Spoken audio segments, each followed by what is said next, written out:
Honourable members, please be seated.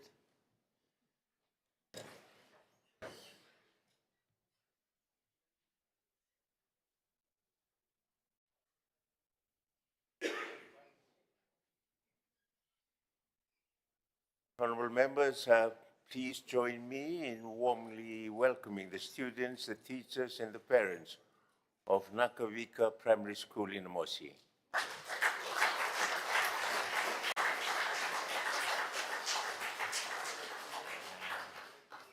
You are very welcome to your parliament. And I hope this visit will provide you with some insights into the working of your parliament and deepen your understanding of its role in our democracy. Honourable members, we will continue from where we were. And the next ministerial statement, I will now call on the Minister for Agriculture, the Honourable Thomas Tunamuna, to deliver a statement. You have the floor, sir. Thank you, Honourable Speaker.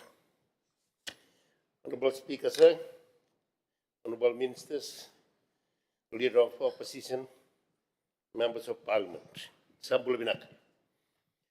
Umbul malaga na tumbu ng kasinibuli ng anibuli na Nakavika Primary School. I rise to present a ministerial statement on the recent scoping mission undertaken by the Ministry of Agriculture and Waterways senior officials to New Zealand from November 15th to 23rd of this year. The scoping mission to New Zealand aimed at strengthening Fiji's food security, climate resilience, and market competitiveness. Honourable Speaker, sir, the non-sugar agriculture sector continues to grow. Regarding non-sugar agriculture, export 328.1 million of export revenue was generated from the sales of crop and livestock produce and products, both fresh and frozen, last year. Honourable Speaker, sir, New Zealand is a developed market with a strong agriculture and food sector. The country has a growing demand for premium, high quality and sustainable sourced agricultural products driven by an increasing health-conscious and eco-aware consumer base. And the New Zealand market was estimated to be 41.64 million, which is 13% of the total export of non-sugar agriculture produce.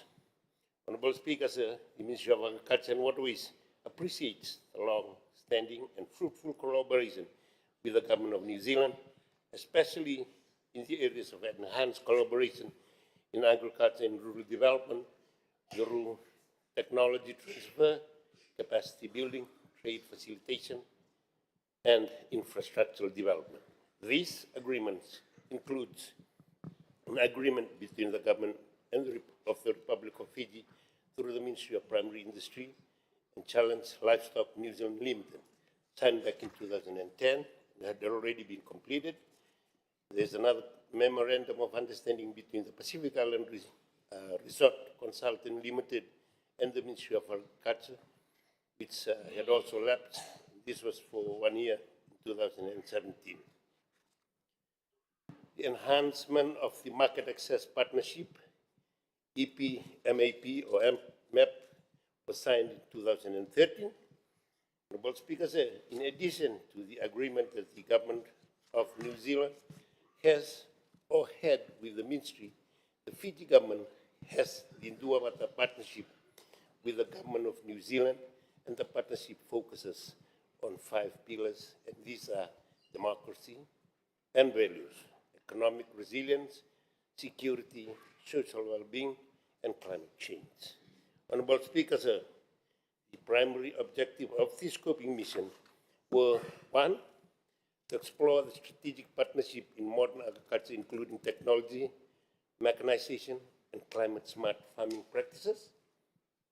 Second, to strengthen the collaboration in water management, watershed protection drawing from New Zealand's proven model of integrated water governance.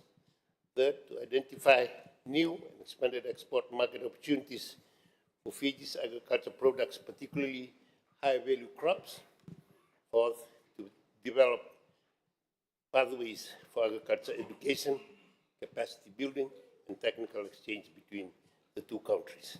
Honorable Speaker said, during the mission, the Fiji delegation engaged with a spectrum of government agencies, distributors, research institutes, business councils, and growers. And these were meeting with the New Zealand Ministry of Primary Industry, the discussion with the New Zealand Ministry of Primary Industry focused on quarantine and biosecurity cooperation, market access for Fiji's agriculture produce. This includes root crops, tropical fruits, spices, value-added products such as taro, banana, pineapple, ginger, turmeric, and bilateral quarantine agreements, joint research on managing pests and diseases, and strengthening the compliance of standard and export-bound commodities. The Ministry of Primary Industries expressed a strong interest in deepening cooperation and supporting Fiji's effort to raise agricultural productivity.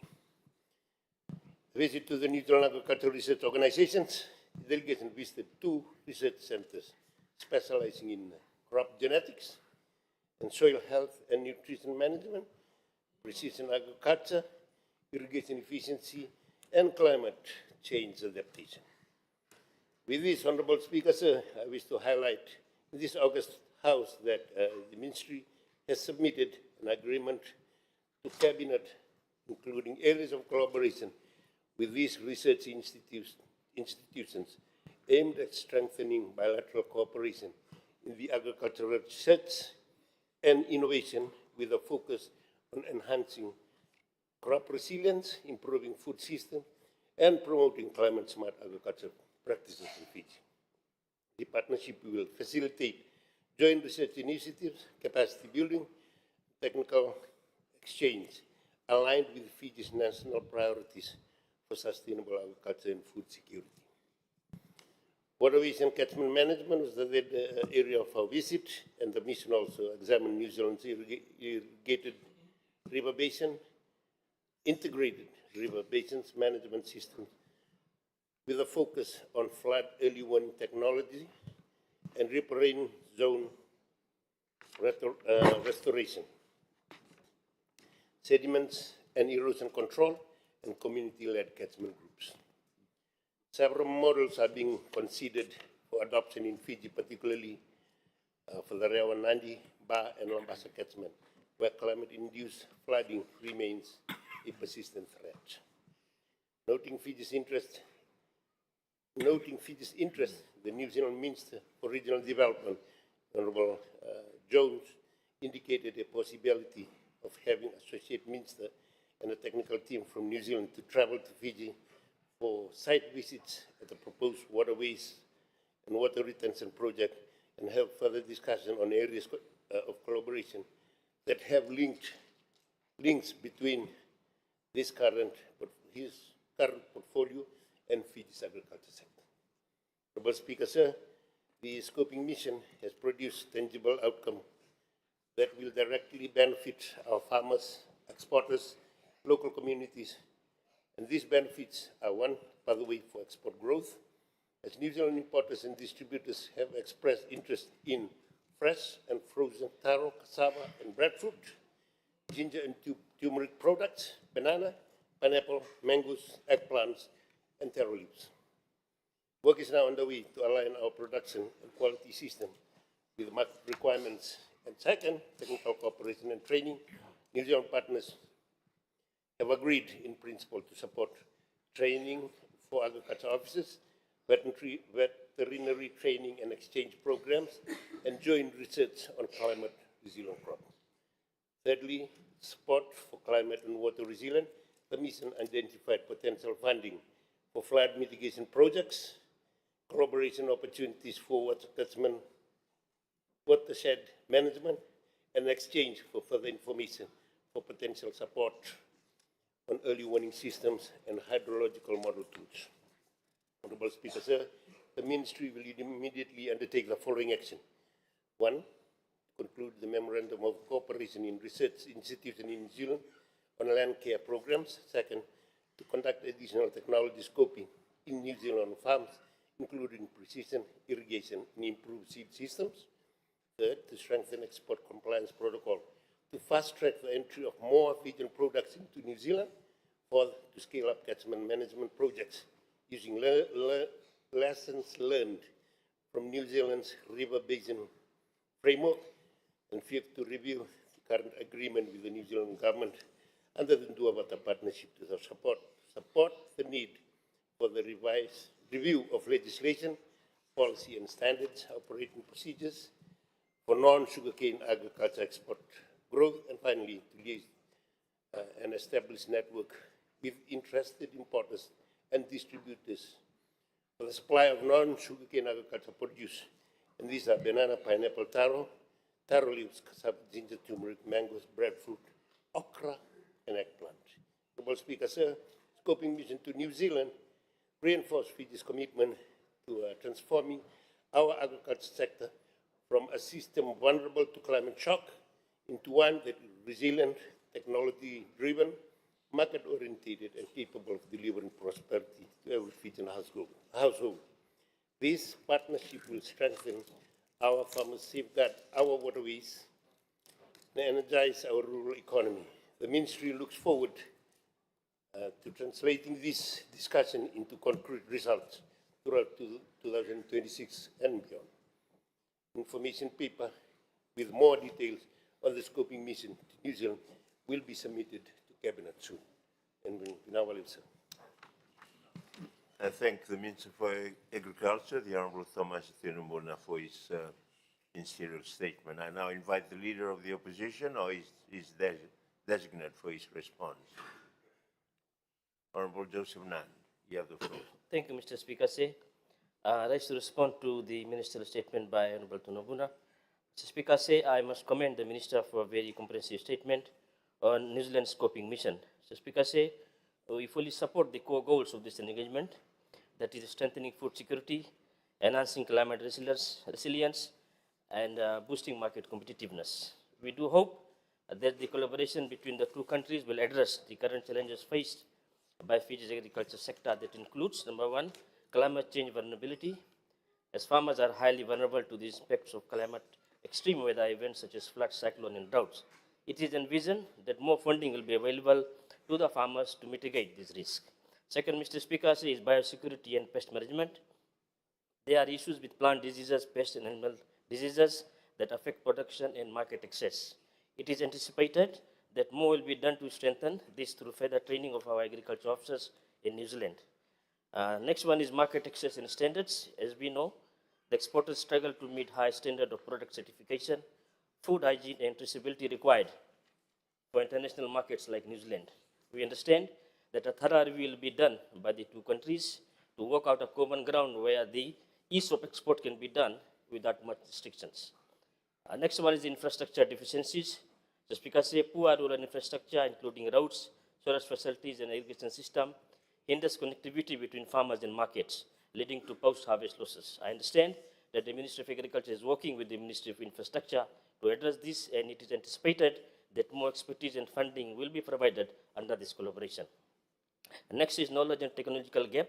As we all know, that there is a lack of farmer knowledge and skill in modern agriculture techniques and a slow adoption of new technologies. As before, it will be worthwhile to see that more technical change will be done by these two countries to create a pathway in terms of agriculture education, and more capacity building will be done and will be on the agenda. We certainly support the four objectives of the mission. The partnership with New Zealand, I understand, will be geared towards securing our national food security and also opening the export pathways that benefits all farmers. Just because we hope that the momentum built by the mission will bring good results for the farmers of this nation, and both countries will benefit by sharing ideas, and come to a common platform where strategic partnership in all aspects of agriculture can be developed. The mission is a great move to revamp our agriculture sector, and I once again thank the Honourable Minister for spearheading this mission. Thank you, sir. I thank the Honourable Joseph Nand for his response on behalf of the opposition. I now call on the Minister for Policing and Communications, the Honorable Ion Enable Rua to deliver his first statement.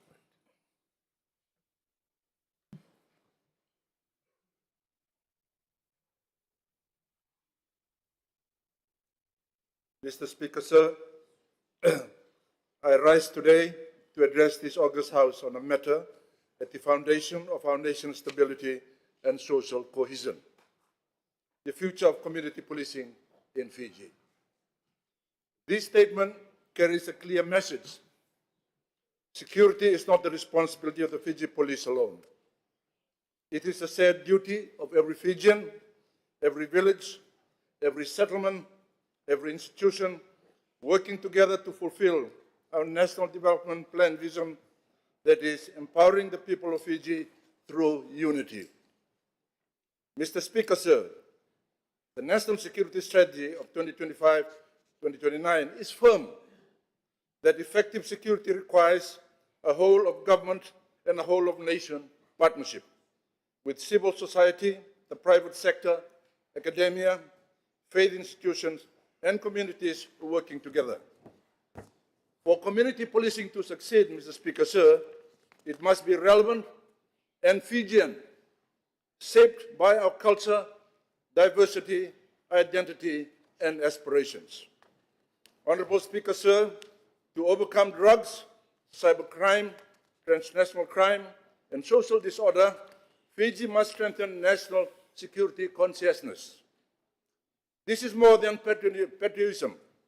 It is the understanding that every Fijian is a guardian of peace, whether reporting a drug farm, protecting the children online, rejecting criminal influence, or upholding ethical behavior, and so on. When national consciousness is strong, human security becomes possible. When human security is protected, national security becomes sustainable. When both align, Fiji creates a sphere of peace, Mr. Speaker, sir. Community policing must therefore awaken civic responsibility, not just enforce the law. Honorable Speaker, sir, human security protects people, national security protects the state. Today, with cybercrime, transnational crime, and digital harm, the two are inseparable. Crime takes root where livelihoods are limited, connectivity is weak, markets are distant, youth lack opportunity. This reality is visible in Kandavu, parts of Vanua Levu, some maritime islands, and other areas where marijuana farming has become an economic fallback. Mr. Speaker, sir, no policing strategy can succeed if families depend on the illegal drug economy for survival. Therefore, community policing must integrate development services across ministries, in agriculture, cash crops and agroforestry, in fisheries, sustainable harvest, youth, employment pathways, women, resilience and safety nets, trade and SMEs, rural entrepreneurship, education, prevention and digital literacy, in health, addiction treatment, policing and communication, enforcement, plus satellite connectivity. When ministries work together, communities shift from illegal to legitimate livelihoods. This is the new direction of community policing, Mr. Speaker, sir. Holistic, development-driven, culturally grounded, and built on national unity. Honorable Speaker, sir, to operationalize this approach, the Ministry of Policing and Communication and the Fiji Police Force will pilot a 20-year Kandavu Human and National Security HNS Peace Transformation Plan, integrating community policing, human security, economic development, and national security. This is Fiji's security development blueprint, aimed at ending marijuana cultivation by expanding legitimate income pathways. I call on all honorable ministers to align ministry program to support the Kandavu HNS Peace Plan. Every ministry holds a vital piece of this national effort. Together, we can change Kandavu public image from the land of drugs to a province of security, stability, and prosperity. Mr. Speaker, sir, Kandavu is the only beginning. Once refined, this plan will expand to Vanua-Levu, Taveuni, Lau, Lomaiviti, and other coastal maritime provinces. This is community policing reimagined as Fiji's national peace-building project. Honorable Speaker, sir, the security landscape has changed dramatically. Digitalization has transformed society, and criminals have adopted faster. Transnational networks now use encrypted apps, digital payments, online recruitments, and dark web channels to traffic drugs, launder money, and exploit vulnerable people. Across the Blue Pacific, transnational organized crime is now one of the most serious threats. This demands smart, connected, technology-enabled community policing, including policing in the digital space. Honorable Speaker, sir, the Nduabata community policing philosophy remains strong in supporting school patrols and awareness, blue light, cybersecurity programs, parenting without violence, maritime domain awareness, voice against violence, and restorative justice programs. These have produced positive outcomes, Mr. Speaker, sir. But today's challenges demand a new level of mobilization. The Nduabata community policing philosophy operational models must evolve from scattered pockets of activities into a unified national movement, technology-enabled, culturally grounded, and institutionally strong, responsive to Fiji's ethnic and cultural diversity. This reform commences with the implementation of the National Security Defense Review Recommendation 2.2 on the Restore Blue pillars of 1, building trust between the people and the Fiji Police Force, 2, establishing human rights-based policing approach, and 3, institutional strengthening capacity building the Fiji Police Force to enable it perform the full extent of its legislative function effectively and efficiently.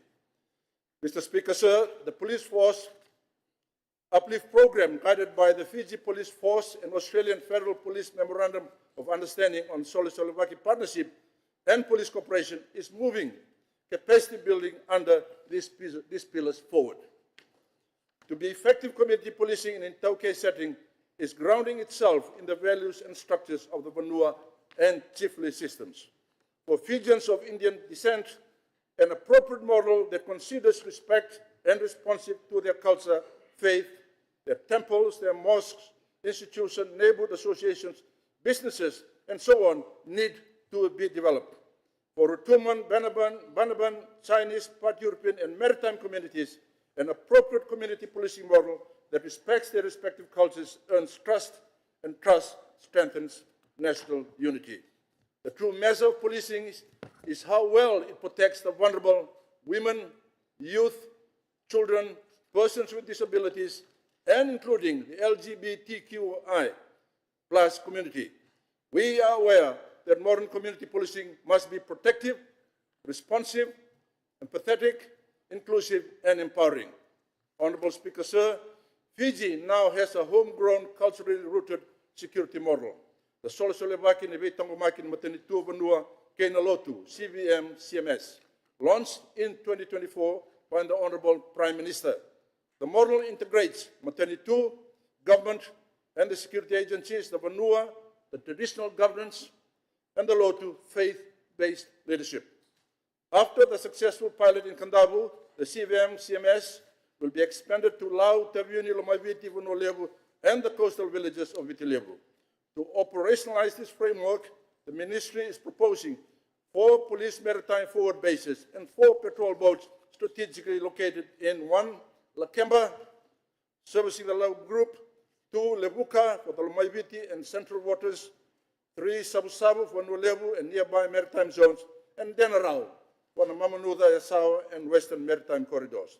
These assets will strengthen community policing across the islands and the 2 main island coasts while securing Fiji's vast territorial maritime domain. Honorable Speaker, sir, I respectfully request the support of this August House and that of our international partners towards this maritime expansion.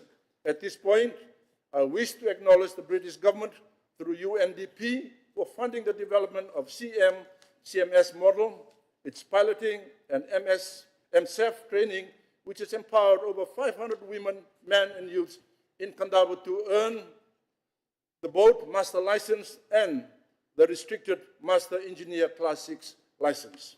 I also thank the government of Japan and the Australian Border Control Officers and Federal Police for their continued assistance in the Border Control Officers training, maritime security, and police capability development that support and strengthens both security of our coastal communities and national security. Mr. Speaker, sir, digitalization is now central to policing. With satellite connectivity, including Starlink, through licensed providers, rural and maritime communities would finally become real-time yearly warning systems, reporters of suspicious vessels and drug drop-offs, and last but not least, active partners in national security. Connectivity is a strategic investment in both human and national security, Mr. Speaker, sir. The communications portfolio now under our ministry allows us to fully integrate policing, digital transformation, and maritime vigilance, cyber safety, and community resilience into one unified whole-of-nation security strategy. Speaking on community, Mr. Speaker, sir, community policing and public order, a core role of the ministry is to maintain order not by force, but by trust, vigilance, and partnership. Community policing helps communities identify early warning signs, prevent rumors and tensions, de-escalate conflict, strengthen confidence in police, and prepare for emergencies. It is Fiji's first seal in times of uncertainty. To conclude, Honorable Speaker, sir, no nation becomes secure through force alone. No community becomes safe through policing alone. And no society becomes peaceful by accident. Security is achieved when people stand together. I acknowledge the traditional leaders of all our ethnic communities and our faith-based organizations for their vital role in guiding our young people away from crime and towards responsibility.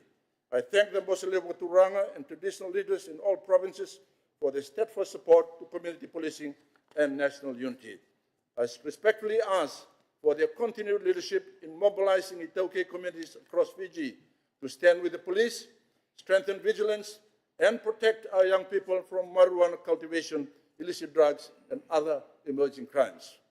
Finally, Mr. Speaker, sir, I thank our international partners, including the United States, the United Kingdom, Australia, New Zealand, the European Union, India, Indonesia, France, South Korea, UNDP, UNODC, NGOs, and civil society for their continuing support in strengthening policing, communication, and national resilience. Together, we can secure our communities and safeguard our people. Together, we can build a Fiji where peace is protected, lived, and guaranteed. May God bless Fiji. I thank the Minister for Policing and Communication, the Honourable Ioane Naivul-Rua, for his ministerial statement. Just before I give the floor to the opposition spokesperson, I wish also to recognize and warmly welcome the other half of Nakavika Primary School from Namosi for their presence here this morning. You're most welcome to your parliament.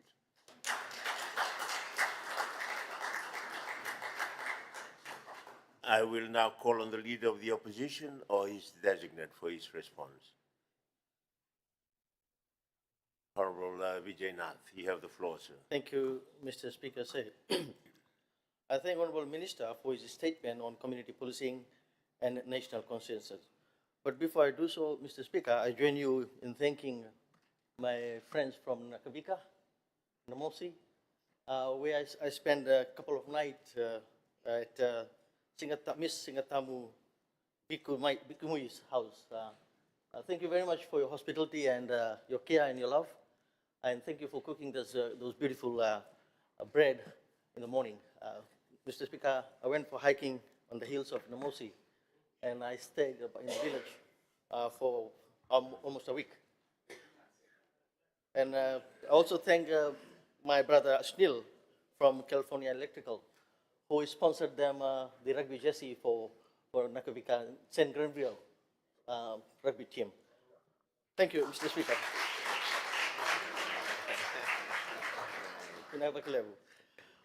The opposition, Mr. Speaker, the opposition agrees with the core message of the statement, that keeping our community safe is not the responsibility of the police force alone. Crime prevention works best when families, faith groups, youth leaders, business community, civil society, and traditional leadership works in partnership with the police. On that principle, Mr. Speaker, we stand in full agreement. However, Mr. Speaker, agreement in principle must not match with the action in practice.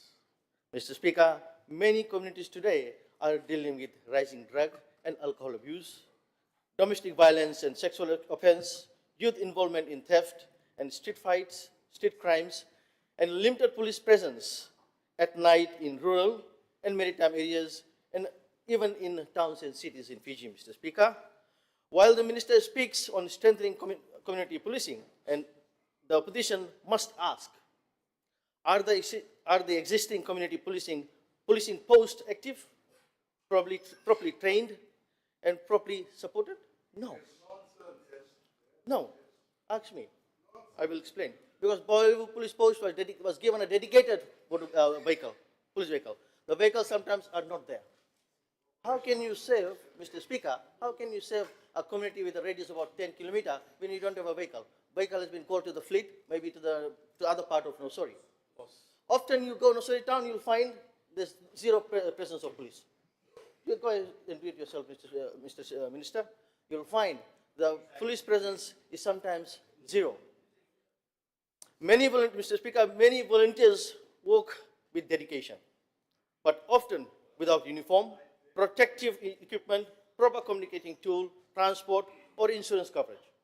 Good intention alone will not keep community safe. Mr. Speaker, community policing cannot succeed if the Fiji Police Force itself remains under-resourced or overstressed. The opposition continues to hear concern about officer shortage, aging vehicles and equipment, and here the government ministers are enjoying with brand new vehicles, top-notch vehicles, even the sporting ones, limited cybercrime and forensic capacity, and welfare challenges affecting officers and their families. If the government truly wants community to partner with police, then police must first be given the tool, manpower, training, and support to lead from the front. Mr. Speaker, national consciousness is not created by announcements only. It is built through trust, fairness, and consistent enforcement of the law. Community will be cooperative with police only when they see that the law is applied equally to everyone. Justice is timely and transparent, and no one is above accountability.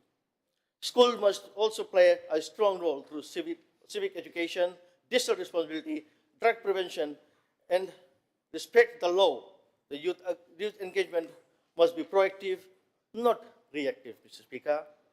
Mr. Speaker, while supporting community participation in crime prevention, we must also ensure that community policing does not become a tool of fear or political targeting.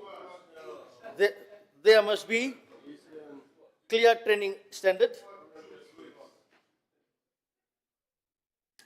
There must be clear training standard, proper legal boundaries, independent complaint and oversight mechanism to protect both citizens and volunteers.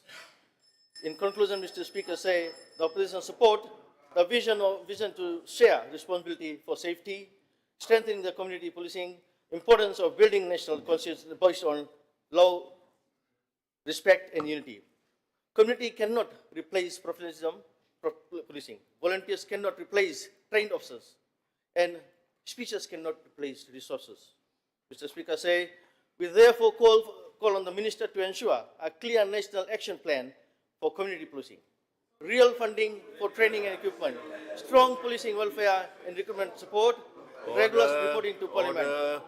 Mr. Speaker, if this initiative is backed by genuine commitment, the opposition will support it fully in the interest of public safety.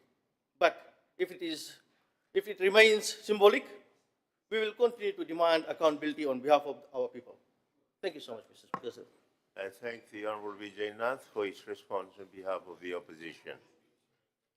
I will now call on the Minister for Policing and Communication, the Honorable Johan Nebel Rua, to deliver his second statement.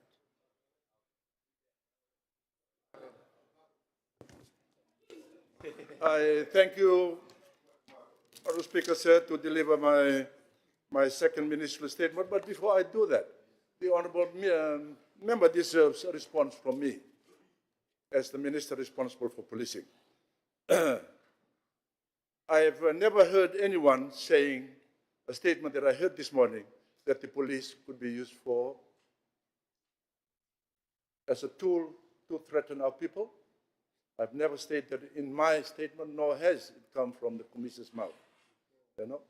Therefore, Honourable Speaker, sir, that's quite a demeaning statement. If the Honourable member doesn't understand how hard the police officers, men and women, are working out there on the front line, that I would invite him to put on a uniform and join them in the front line and see how tough and difficult it is. You know? And for someone that has worn the uniform, I know what it is like. You know? And for the Honourable member to state that statement this morning, I believe he doesn't understand or even was listening to what I was saying in my earlier statement, Honourable Speaker, sir. So if you want further briefing, Honourable member, Mr. Speaker, sir, through you, come to my office and I'll take you to Nambua. Not to the cell, but to Nambua. Yeah. Mr. Speaker, sir, if you allow me to continue now. Mr. Speaker, sir, I rise to update my second statement this August House on the work undertaken by the National Task Force to address the societal impacts of pornography, chaired by myself and co-chaired by the Honourable Minister for Women, Children and Social Protection.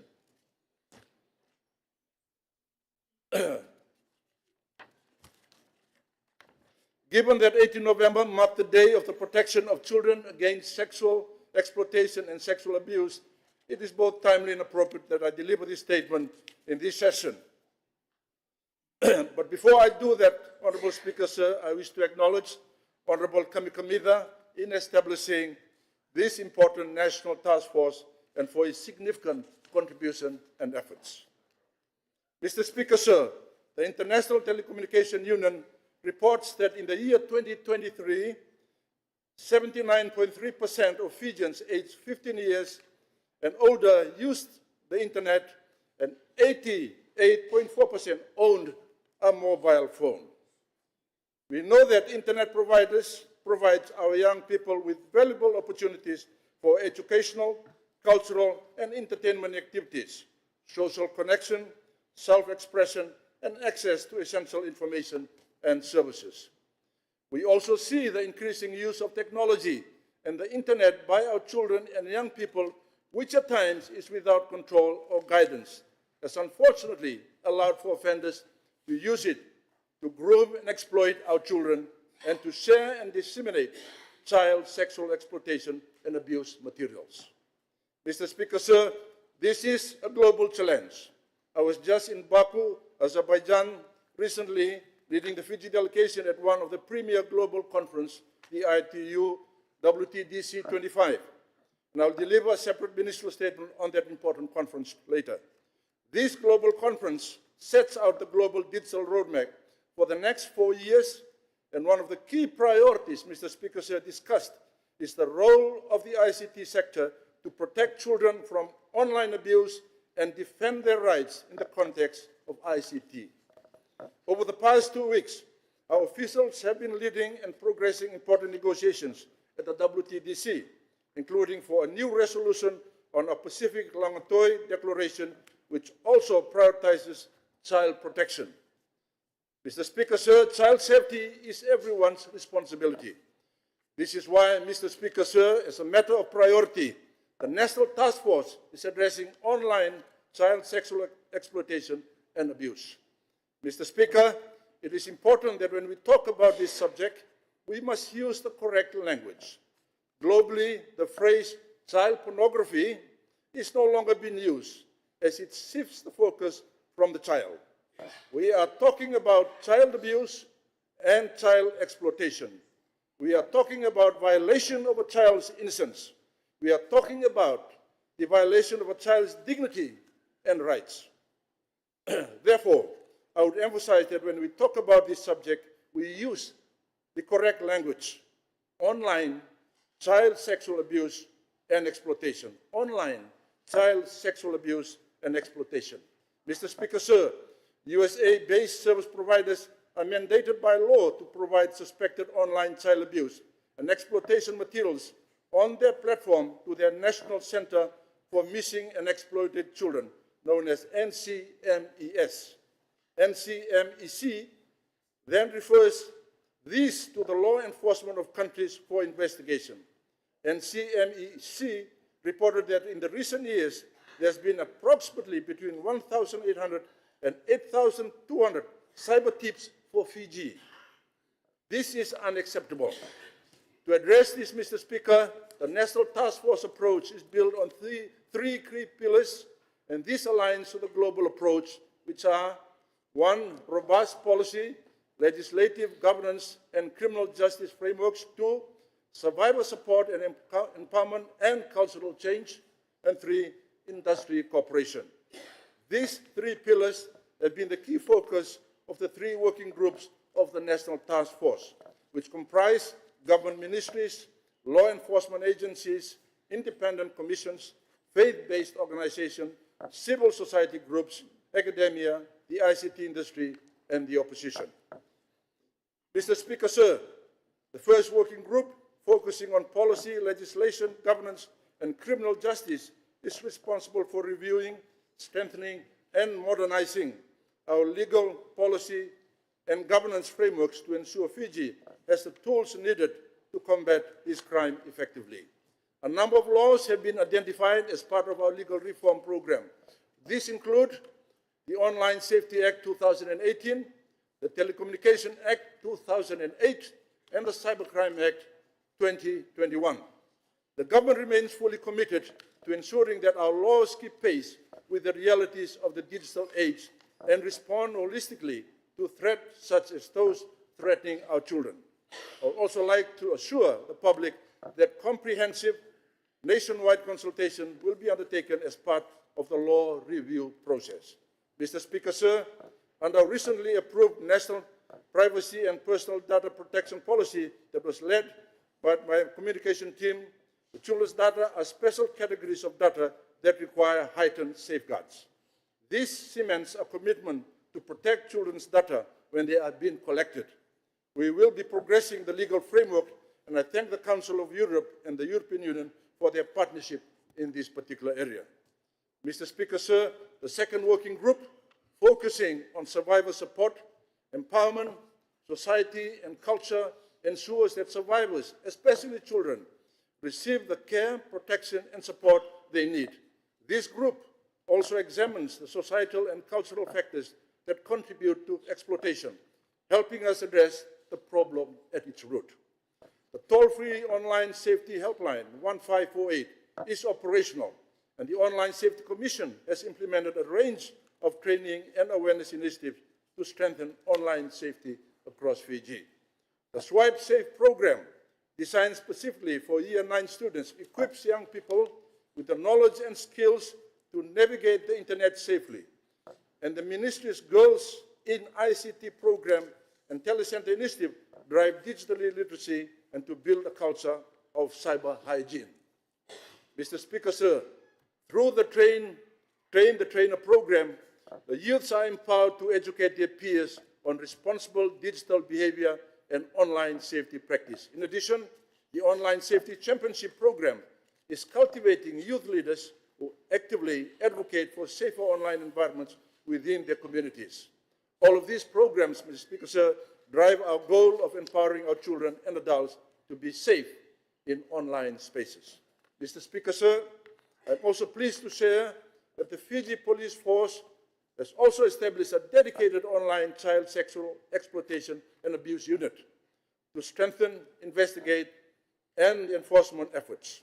and to also investigate the NCMEC, which I referred to earlier, cyber tips reports. Mr. Speaker, sir, the third working group, focusing on industry and technology response, serves as a task force technology advisory arm. Its role is to strengthen collaboration with industry partners and develop coordinated technology-driven approaches to detect, prevent, and respond to online child sexual abuse and exploitation. Together, Mr. Speaker, sir, these working groups allow the National Task Force to tackle online child sexual abuse and exploitation in a holistic manner. Mr. Speaker, sir, we are also undertaking proactive measures in order to protect our children at a global level. A key milestone was that Fiji actively participated at the 3-year negotiation process, which resulted in the adoption of the new UN Convention Against Cybercrime, which I had spoken to earlier. This treaty spotlights child protection online and addressing non-consensual sharing of intimate images. Another key milestone is the signing of the second additional protocol to the Budapest Convention, which we signed this year, also spoken to earlier. This provides faster tools to our law enforcement to access electronic evidence while safeguarding rights. I'm also pleased to share that Fiji was unanimously elected as a Council of Europe TCY Bureau member in 2024, after becoming a state party to the Budapest Convention. As a Bureau member, Mr. Speaker, sir, the Ministry of Communication has been part of the working group looking at AI, or artificial intelligence, including the rights of a child. Mr. Speaker, sir, another key achievement of the task force has been its support in getting cabinet approval for Fiji's inclusion in the We Protect Global Alliance, Global Task Force on Child Sexual Abuse Online. The Global Task Force, Mr. Speaker, sir, is a government-led coalition dedicated to strengthening coordinated international responses to online child sexual abuse. It promotes collaboration among governments and focuses on addressing critical issues such as child exploitation, online grooming, sextortion, and harmful content across digital platforms. Mr. Speaker, sir, nationally, a report looking at the existing national response to online sexual abuse and exploitation is being reviewed. It also proposes recommendations to guide Fiji's ongoing efforts to combat online sexual abuse and exploitation, and it will be presented at the next National Task Force meeting. I would like to thank the Australian government for partnership with us on this. Mr. Speaker, sir, the National Task Force is expected to convene again soon. Key agenda items for the upcoming meeting will include the presentation of the mapping study and its recommendation, updates from the 3 working groups, and the discussions on the next steps ahead of us. We will ensure that this House and the public are kept fully informed about the direction and progress of the task force. Through the National Task Force and its 3 working groups, we are building a coordinated, evidence-based, culturally sensitive, and technically robust national response, Mr. Speaker, sir. Mr. Speaker, in closing, we must all contribute to building a child-safe environment, including in cyberspace. We call on all stakeholders to do their part in this national effort. I thank you, sir.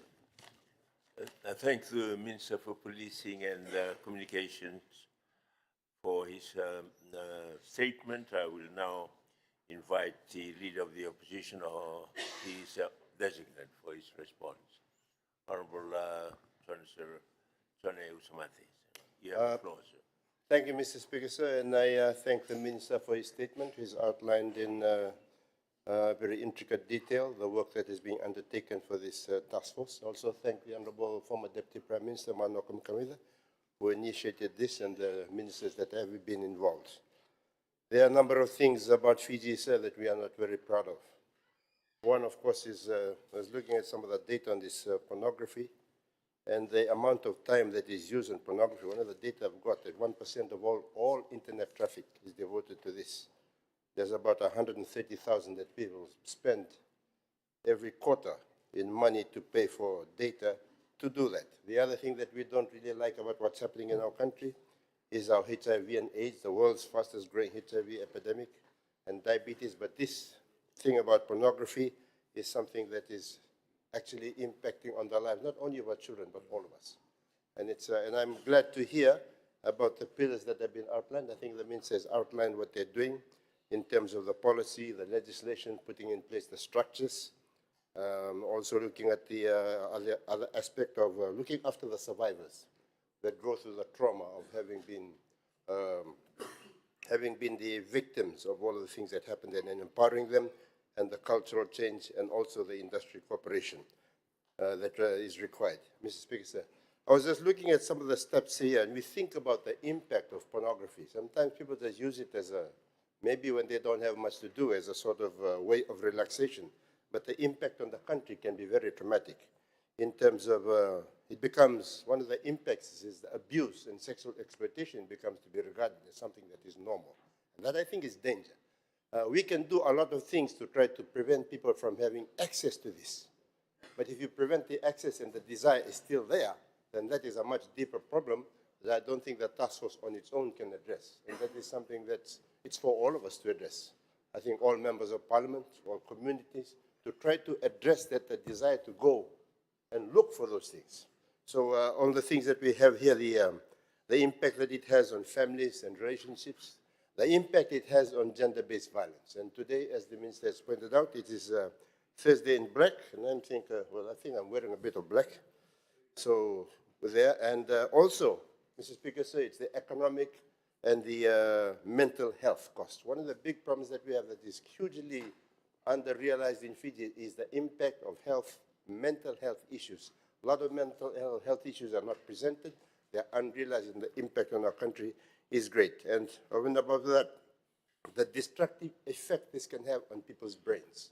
It's like drugs.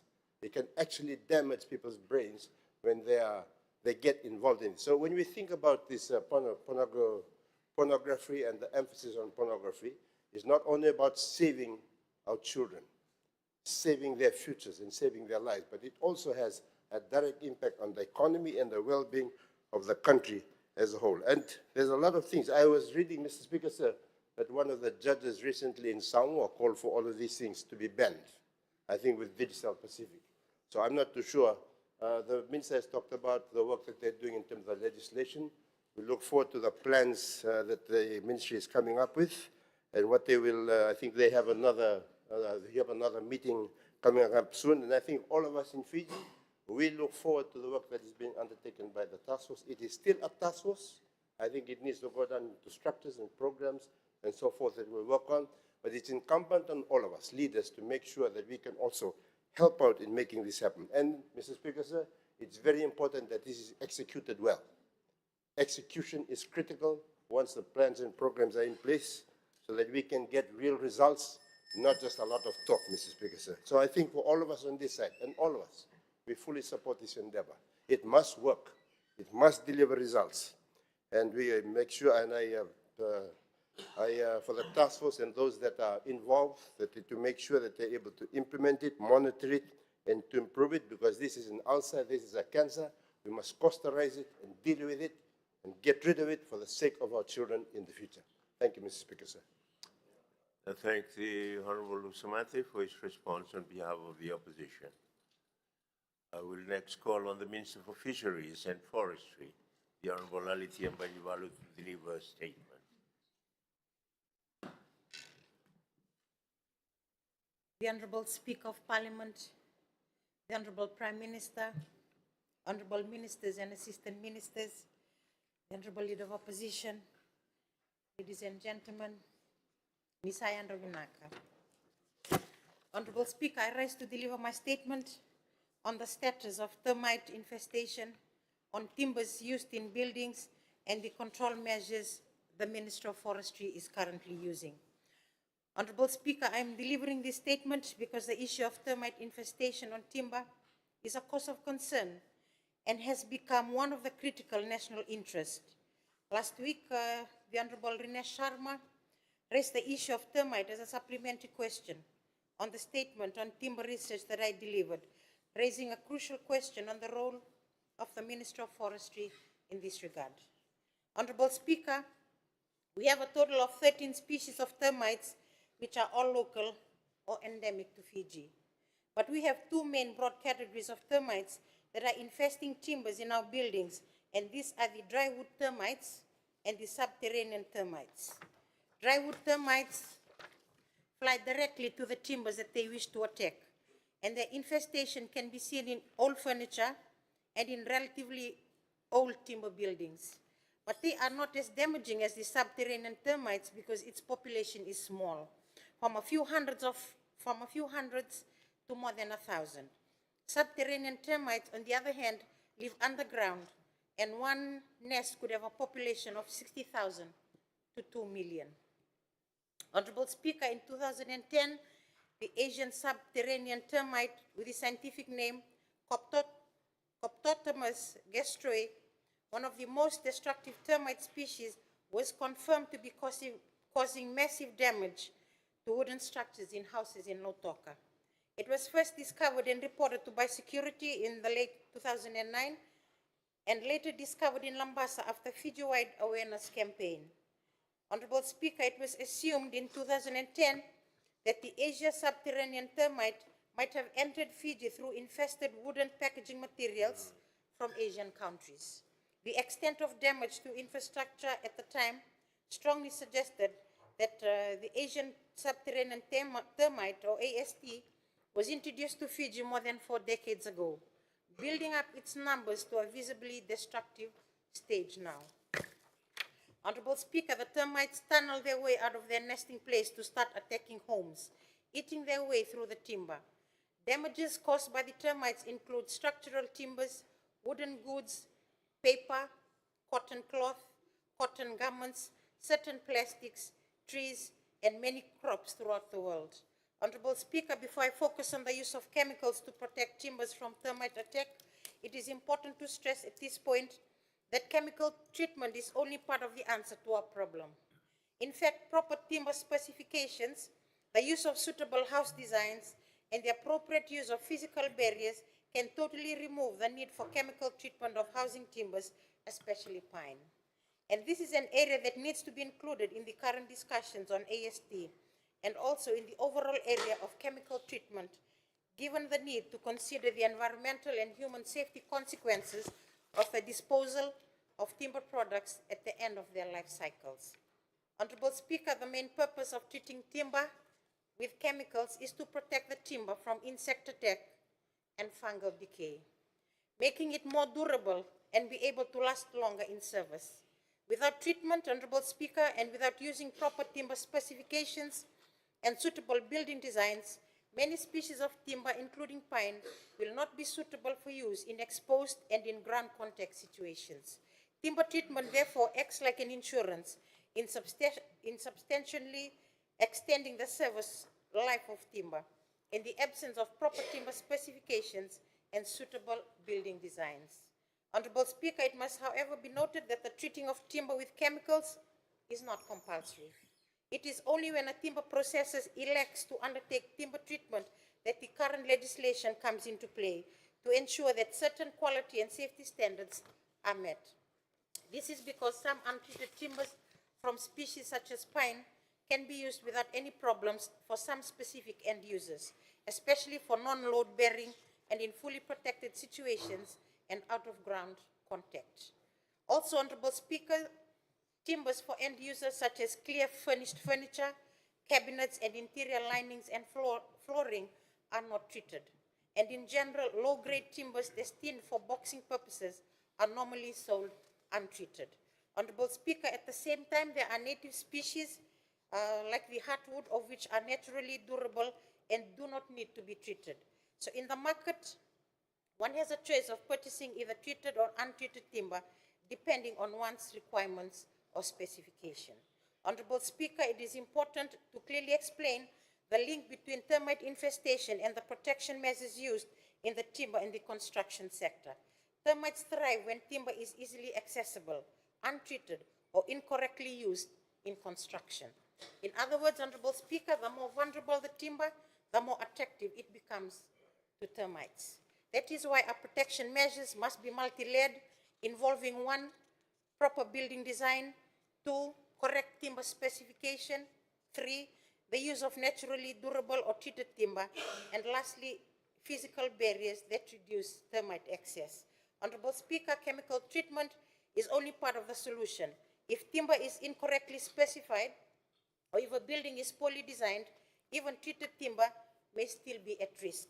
For this reason, Honorable Speaker, proper design and correct timber use are equally, if not more important. Honorable Speaker, the Minister of Forestry currently regulates the operations of all timber treatment plants in the country, as required under the Forest Regulations of 1992. Timber treatment plants are licensed annually and are monitored on a quarterly basis.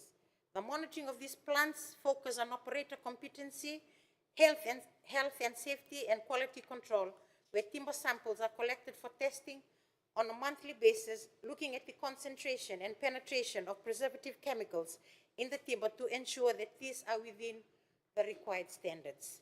Honorable Speaker, different end users have different levels of chemicals with assigned brandings, include H2, usually for interior use, and is fully protected from the weather and not in ground contact.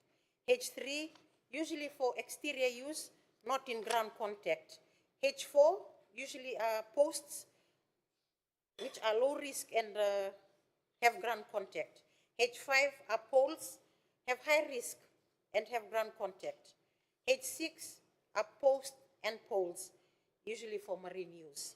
Honorable Speaker, all licensed timber treatment plants should have the appropriate branding gears to enable them to brand their treated timbers, showing the treatment ID plant number, the chemical used, and the hazard level to which the timber has been treated. One end of every piece of treated timber, Honorable Speaker, should be branded as described. However, Honorable Speaker, I would like to stress that although the Forest Regulations of 1992 mandates the Minister of Forestry to license and monitor the operations of all timber treatment plants, it does not authorize the Minister of Forestry to also ensure that timber users only buy timbers which are treated according to the legally prescribed standards. Honorable Speaker, we can only advise and offer our assistance in the proper specification of timbers and also in the inspection of the purchased timbers to ensure that the specifications provided by the buyers have been followed. To this end, Honorable Speaker, the Minister of Forestry has been working tirelessly over the years, carrying out awareness and training with timber retailers and hardware shops, and also using the radio talkback shows and the Nai Katalau TV program to educate and to raise awareness to the general public.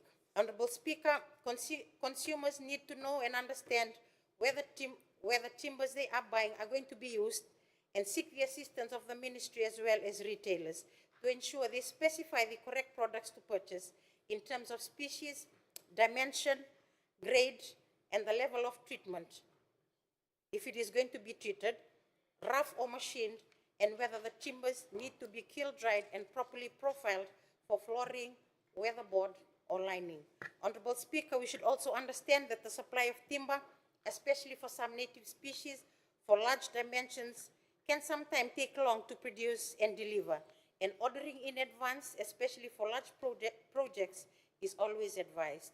Honorable Speaker, as this issue of substandard timbers continue to be a challenge, especially in the face of the incursion of the Asian subterranean termites, the ministry is at the moment exploring the possibility of developing a timber marketing regulation to also oversee the operation of timber retailers, and we will be working very closely with the Fiji Competition and Consumer Council, FCCC, in this regard.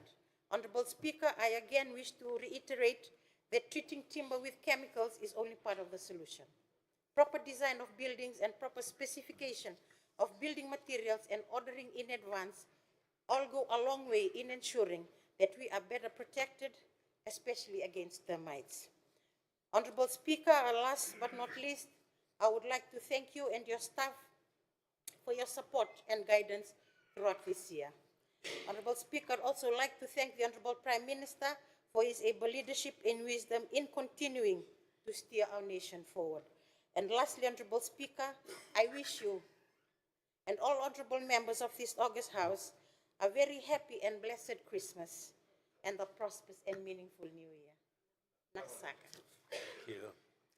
I thank the Minister, Honorable Baniwalu, for her statement. I now invite the Leader of the Opposition or his designate to speak on the statement. Honorable Corey Labsau, you have the floor, sir. Thank you, Honorable Speaker, sir. I rise to contribute to the address, to address a matter of great concern to our communities and our national development, the threat posed by termites as raised by the Honorable Ali T. Mbadiwalu. I thank the Honorable Minister for her ministerial statement. As alluded to by the Minister, termites are social insects that flourish in warm and humid climates as ours. The most destructive species affecting Fiji is the Asian subterranean termite, first detected here in the early 2000s. These insects live in vast colonies underground, silently attacking timber structures, crops, and household furniture. Their destructive capacity has caused millions of dollars in damage, undermining homes, school, and vital infrastructure across our nation. Honorable Speaker, sir, infestation remains concentrated in the Western Division, but report confirms the spread into central and northern areas. The Ministry of Forestry has identified substandard treated timber in the domestic market as a major risk factor. Compounding this challenge is the lack of awareness in many communities where infestations are detected late, resulting in costly repairs and loss of property.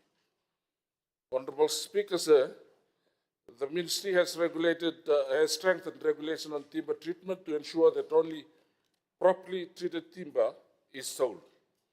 I understand that public awareness campaigns are ongoing to educate households on safe handling of chemicals and early detection methods. Safety protocols emphasize proper storage and application of chemicals, the use of protective and applying termiticides, and strict measures to prevent contamination of water sources and food supplies. Honorable Speaker, sir, the use of chemicals to protect timber and treat timber is one of the major actions that has been carried out by the Ministry of Forestry. I understand the Ministry of Forestry is working closely with suppliers to ensure quality assurance and prevent sale of diluted or unsafe products. Honorable Speaker, sir, the way forward, strong enforcement to crack down on illegal sale of untreated and substandard timber, build community partnerships by training carpenters, builders, and households in termite safe practices, invest in research innovation to explore eco-friendly alternatives such as biological controls and resistant timber species. Encourage public vigilance, urging citizens to report infestations early to reduce the spread. Honorable Speaker, sir, termites are not merely a forestry issue, they are a national development challenge. I therefore ask that efforts and funding must be elevated and improved.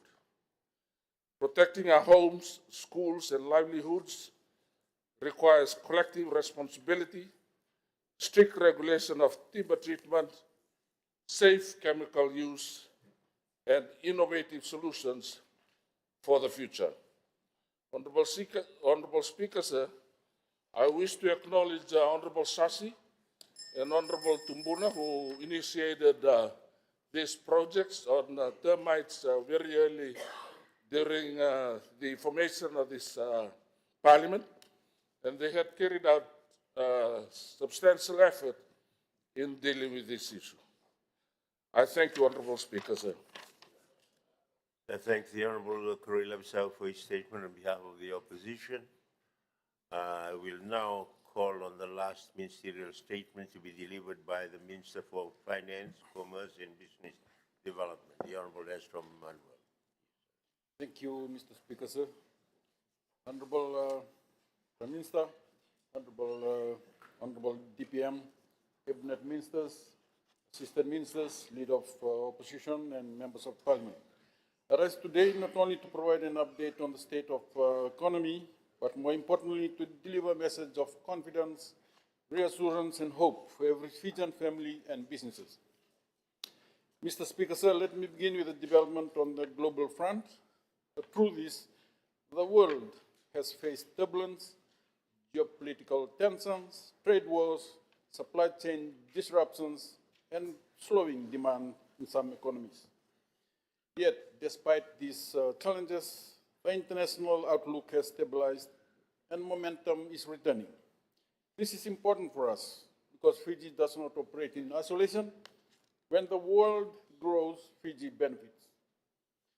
The IMF latest World Economic Output, released in October, revised global growth upwards to 3.2% for 2025 and 3.1% for 2026. These upward revisions reflect stronger than expected performance in the advanced economies, driven by targeted fiscal interventions, monetary easing, improving trade flows. This is an encouraging signal for Fiji, Mr. Speaker, sir, given our strong linkages to global markets. Mr. Speaker, sir, across our key trading partners, economic activity has shown resilience. The manufacturing and services sectors are rebounding, while trade prospects remain firm. Even where some moderation has occurred, such as in New Zealand, our deep and enduring partnership ensure that Fiji's economic linkages remain strong and reliable. I must also highlight that in July 2025, the Trump administration announced swift tariff changes affecting nearly 70 countries. Through careful and determined diplomacy, Fiji successfully secured a reduction in our tariff trade from 32% down to 15%. Mr. Speaker, sir, this is no small feat. It is evidence of the coalition government's credibility, determination, and ability to protect Fiji's interests on the global stage. While some of our neighbors have faced steeper tariff increases, Fiji's strong bilateral engagement and proactive diplomacy has placed us in a stronger position to navigate this new environment. This is a clear example of leadership making a difference. Mr. Speaker, sir, this government remains steadfast in its commitment to diversify Fiji's trade partnership, broaden our export markets, and deepen regional integration. Initiatives to strengthen trade facilitation, upgrade infrastructure, and build capacity for our exporters are all underway. We are laying the foundation for longer-term resilience and opportunity. Mr. Speaker, sir, inflation has been a contentious topic, not only at home, but globally after the COVID-19 pandemic. I would like to state that global inflation is stabilizing now after a notable improvement in supply chain, softening commodity prices, coupled with decisive monetary policy action by central banks around the world. Mr. Speaker, two crucial indicators for us as a net importing country: Brent crude oil prices have stabilized at around $65.07 per barrel in October 2025 from the peak of $124.4 per barrel in June 2022. The other is global headline inflation, which is expected to fall to 4.2% in 2025 and 3.7% in 2026 from a historic high of 8.6% in 2022. Mr. Speaker, sir, in summary, the global economy is showing signs of resilience and renewed momentum. For Fiji, this external stability presents opportunities to strengthen exports, attract investment, and sustain tourism arrivals, all critical to our continued growth and prosperity. For Fiji, Mr. Speaker, sir, I'm pleased to report that our outlook remains positive, resilient, and full of opportunity. The Macroeconomic Committee has revised Fiji's GDP growth forecast for 2025 upward to 3.4% from the earlier estimate of 3.2%, reflecting the strong year-to-date performance across our major economic sectors. For 2026, growth is forecast at 3.0%, marking what will be our fifth consecutive year of expansion since emerging from COVID-19 pandemic. These results reinforce a simple truth. Under this government's steady leadership, the fundamentals of our economy are strong, confidence is returning, and Fiji's economic future remains promising. Mr. Speaker, sir, following the June budget announcement and the clear policy direction set by the government, we are already witnessing a resurgence in economic activity. The confidence-building measures contained in the budget are generating optimism across the economy, from businesses to households, from farmers to investors. Our labor market is improving. We have seen a reduction in resident departures, while foreign workers are arriving to support key industries, which shows growing confidence in local job opportunities. FNPF membership registration rose around by 2% in September 2025 compared to the same period last year, while total wages and salaries also rose by 9.4% in the year, signaling stronger job creation and income growth. Tourism remains a cornerstone of our recovery, Mr. Speaker, sir. Visitor arrivals cumulative to October are higher by a marginal 0.1% compared to the same period last year. This is despite the competitive global travel environment. Hotel occupancy, tourism earnings, and broader industry performance all point to sustained strength. Beyond tourism, expansion is evident in electricity generation as well as in timber processing. Mr. Speaker, sir, this government is committed to further develop tourism and other resource-based sectors through targeted support, investments, and partnership with industry stakeholders. We recognize that tourism is not just about numbers, it's about sustainable growth that benefits communities across the country and preserves our environment and showcases the unique Fijian spirit to the world. Mr. Speaker, sir, we continue to see strong consumption activity driven by rising household income, increased remittance inflows, continued strength in tourism, and higher government spending on key programs and infrastructure. These factors are creating real benefits on the ground for Fijian families and businesses. Cumulative to October, new consumption-related loans, a leading indicator of consumption activity, rose by 28.5% from the same period last year. Other latest partial indicators of consumption, such as net VAT collections, increased by 0.5%, and vehicle registration by 23.2% in the review period.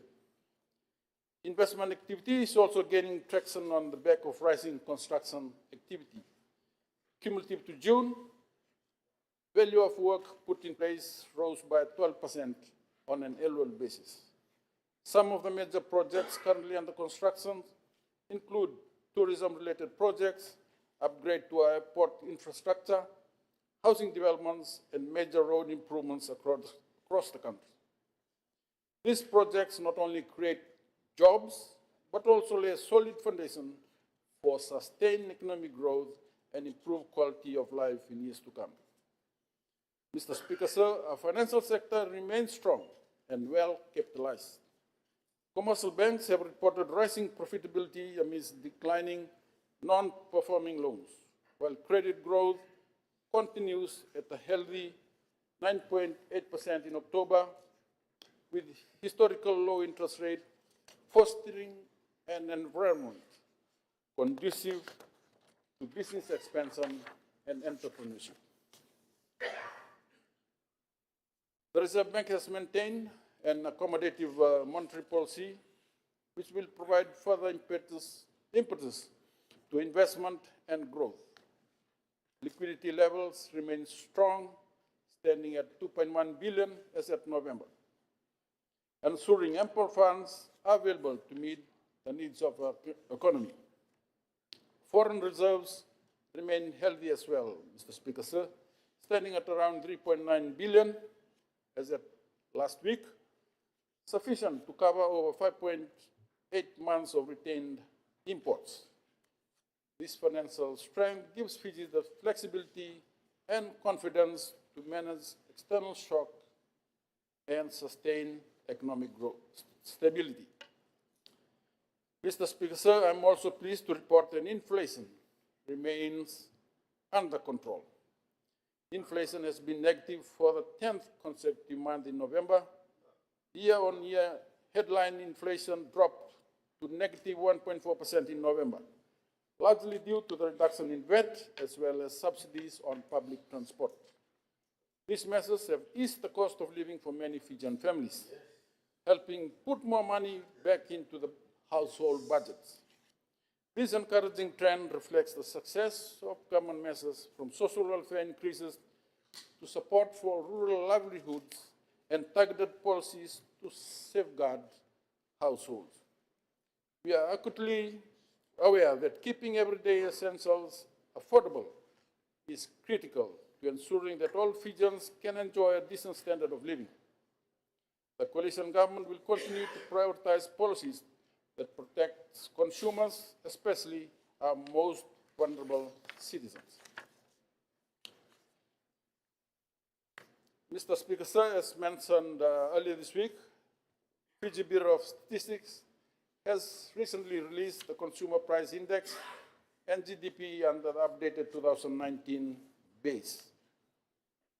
The 2019 CPI base, which is based on the 2019-2020 HIES, highlighted notable shifts in consumer preferences, prompting structural changes in the food and non-alcoholic beverages, education, alcoholic beverages, tobacco and narcotics, and the communication strategy. Mr. Speaker, sir, let me share our fiscal performance for the fiscal year 2024-25. Government collected over 4 billion in total revenues, both in tax and non-taxes. This is the first time we have crossed the 4 billion mark in total revenue collections, setting a new fiscal milestone for Fiji. Similarly, tax collections stood at around 3.5 billion, the highest collection ever, and 181.5 million above the budgeted forecast for the last fiscal year. Government expenditure at the end of 2025 amounted to around 4.4 billion, lower by 161.8 million, or 3.6% when compared to the original budget level.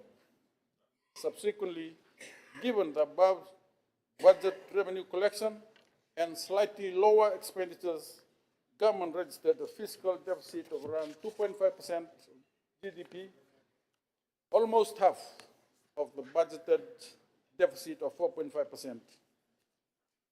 This is the lowest fiscal deficit since 2016-2017. The debt to GDP ratio declined from 79% to 78.8% of GDP, underscoring progress in fiscal consolidation and a further improvement in debt sustainability. Mr. Speaker, sir, we are tracking well with the current year's budget. In the first quarter of the fiscal year, government recorded a net surplus of 80.2 million, equivalent to 0.5% of GDP. Total revenues stood at 1.2 billion, whilst total expenditure amounted to 1.1 billion. In the same period last financial year, to October 24, the net surplus was 127.7 million, equivalent to 0.9% of GDP. So total revenue for the first 3 months of fiscal year was above the forecast by 73.4 million and represented around 28.3% of the budgeted revenue of around 3.95 billion. This strong performance in overall government revenue was attributed to above forecast collections of around 41.3 million, or 4.9% in tax revenue, and 32.1% or 15.1% in non-tax revenue. Compared to the same period last year, total revenue was higher by 31.8 million. In terms of expenditure, total government spending for the first quarter amounted to 1.03 billion, higher by 79.3 million when compared to the same period last year. Mr. Speaker, sir, while the outlook is positive, we must acknowledge the significant risk remains. We still have geopolitical tensions, including conflicts in the Middle East and ongoing instability in Eastern Europe. They'll continue to affect global markets and commodity prices. However, Fiji has built resilience through prudent fiscal management, diversified economic activities, and strategic partnership.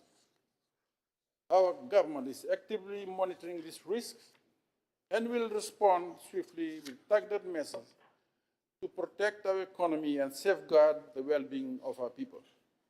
In closing, I want to express my confidence that Fiji's economic future is bright.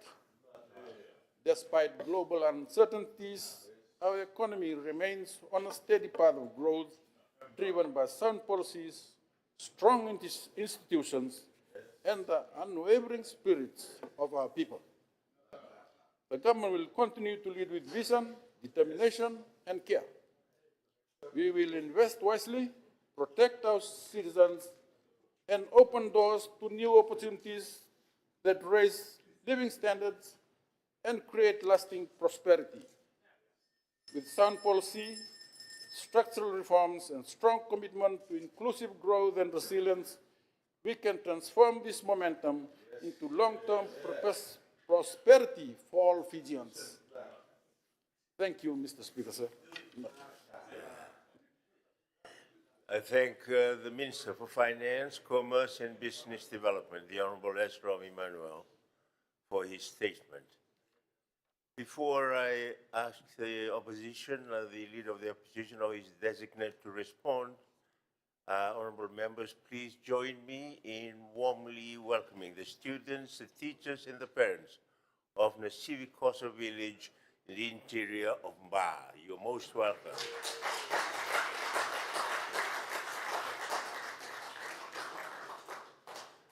On behalf of the members, the honorable members, I warmly welcome you to Parliament, to your Parliament. I hope that this visit will expand your understanding of how Parliament works and provides awareness on the important role Parliament plays in determining and safeguarding our democracy.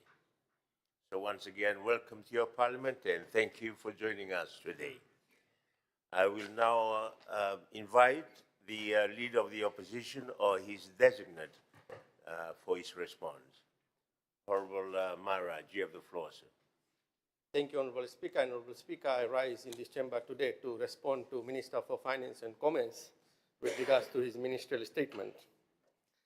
The Minister celebrates the projected growth of 3.4% for 2025 and forecast 3.0% for 2026. while any growth is welcome, this is not a victory lap. It is a slow walk that leaves the vast majority of Fijians behind. This statement is a display of economic complacency that ignores the structural damage caused by the government's regressive fiscal policies. We must look beyond the rosy pictures painted by the minister and ministry and acknowledge the realities facing our nation.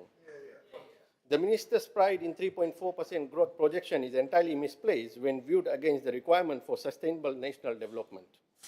The latest article from International Monetary Fund repeatedly underscores the fact that the Fiji's medium-term potential growth is expected to settle below the pre-pandemic trend of 3.3%. Our economy is fundamentally failing to accelerate. To generate the necessary jobs, significantly reduce our high public debt, which remains elevated at around 80% of GDP. The finance and critical infrastructure upgrade needed, the nation requires sustained growth rate well above 6%. And I request Honorable Minister not to follow suit of his previous minister who used to actually say few sentences and leave few sentences. IMF has said that we need more than 6% growth a year to sustain our national development plan. Close to around 3 billion in 3 years isn't a very good fiscal policy. Close to around 3 billion in 3 years isn't a very good policy, especially when current policies don't show any trend to sustain this heavy borrowing by this government. The current projected rate of 3.4% and 3% are barely keeping pace with our challenges. They do not build the physical buffers the IMF recommends, nor do they offer the policy space to cope with the future shocks. The government is managing a slow recovery, not creating a foundation for prosperity. What we handed them was the 5th fastest growing economy in the world, which was based on tourism. And having talked about tourism, Honorable Speaker, structural reform, not just tourism-led recovery, are what the IMF calls to raise potential growth. The minister failed to articulate the decisive plan to achieve this elevated and necessary growth rate. I thought as Minister of Finance, you would talk about the recent bill, commercial use of marine areas, that was introduced by Deputy PM. We all know it's just a fancy title. Isn't it same as Golingoli bill that will have a detrimental effect on the tourism industry? Honorable Deputy PM says there is a process, but eventually the beach will be transferred either today or tomorrow. Ownership will change eventually. Will this bring in investment or hold the investment, Honorable Speaker? Instead of transferring the ownership, we should set up a formal structure that hotel and resort pay a fixed amount to the ancestral Golingoli owners. This will help the investor confidence and at the same time help the Golingoli owners as well. The state should administer this to be fair on all parties and sustain investment in future.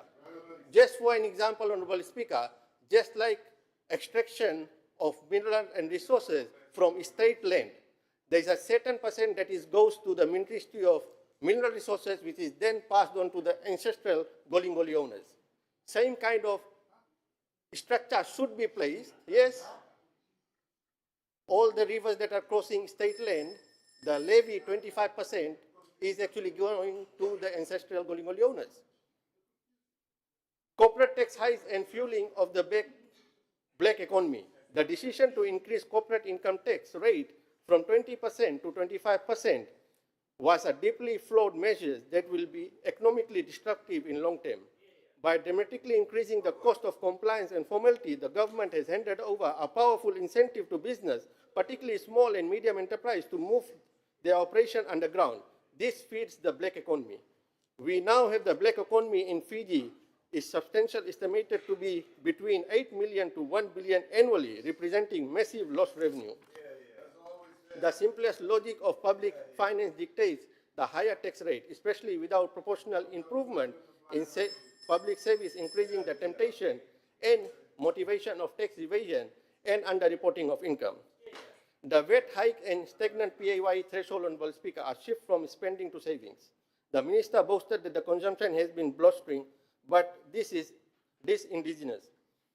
The reality on the ground is that purchasing power of the average Fijian has been crippled by these government tax policy combinations.